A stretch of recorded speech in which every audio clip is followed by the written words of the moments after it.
మన దేశంలో ఇప్పుడు ఎక్కడ చూసినా అయోధ్య రామ మందిరం గురించే మాట్లాడుకుంటున్నారు. భవ్య రామ మందిరంలో బాలరాముడు కొలువు తీరడానికి 2 రోజుల సమయం మాత్రమే మిగిలింది. ఎంతో ప్రతిష్టాత్మకంగా నిర్వహించనున్న రామాలయ ప్రాణప్రతిష్ఠ కార్యక్రమాన్ని చూసేందుకు లక్షలాది మంది భక్తులు అయోధ్యకు వెళ్తున్నారు. సామాన్య ప్రజలతో పాటు సినీ, రాజకీయ, క్రీడా, వ్యాపార రంగాలకు చెందిన చాలామంది ప్రముఖులు కూడా ఈ ప్రోగ్రాంకు అటెండ్ అవుతున్నారు. అయితే భవ్య రామ మందిరం ప్రారంభోత్సవం కోసం ఎన్నో ఏళ్ల నుంచి ఎదురు చూస్తున్న ఓ వంశీయుల కళ నెరవేరబోతోంది. ఆ వంశంలో ప్రస్తుతం బతికి ఉన్న వాళ్లే కాకుండా వాళ్ళ తండ్రులు, తాతలు, ముత్తాతలు కూడా అయోధ్యలో రామమందిర నిర్మాణం కోసం కలలుగన్నారు. అందుకోసం వాళ్ళు కఠిన శపథం కూడా చేశారు. అయోధ్య రామమందిరం ప్రారంభమయ్యే వరకు తలపాగాలు ధరించమని ఉత్తరప్రదేశ్కు చెందిన సూర్యవంశీ ఠాకూర్లు శపథం చేశారు. యూపీలోని సరైరాసి గ్రామానికి చెందిన ఈ వంశస్థులు ఇచ్చిన మాట మీద గత 5 దశాబ్దాలుగా నిలబడ్డారు.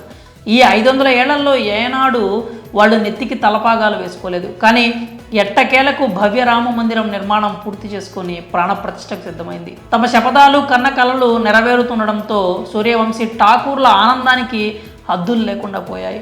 ఈ క్రమంలోనే 500 సంవత్సరాల తర్వాత వంశస్థులు తలపాగాలు ధరించారు. 500 ఏళ్ల కింద అయోధ్యలో రామమందిరం కూల్చివేశారు. గుడి స్థానంలో బాబ్రీ మసీదును కట్టారు. దీంతో మసీదు కట్టడాన్ని నిరసిస్తూ సూర్యవంశీ ఠాకూర్లు తమ తలపాగాలు తీసేశారు.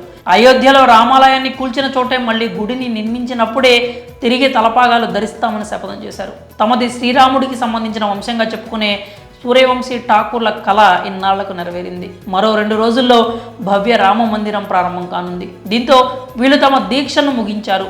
సరైరాసి గ్రామంలోని సూర్యవంశీ ఠాకూర్ వంశస్థులు నెత్తికి తలపాగాలు ధరిస్తున్న ఫోటోలు, వీడియోలు ప్రస్తుతం సోషల్ మీడియాలో వైరల్ అవుతున్నాయి.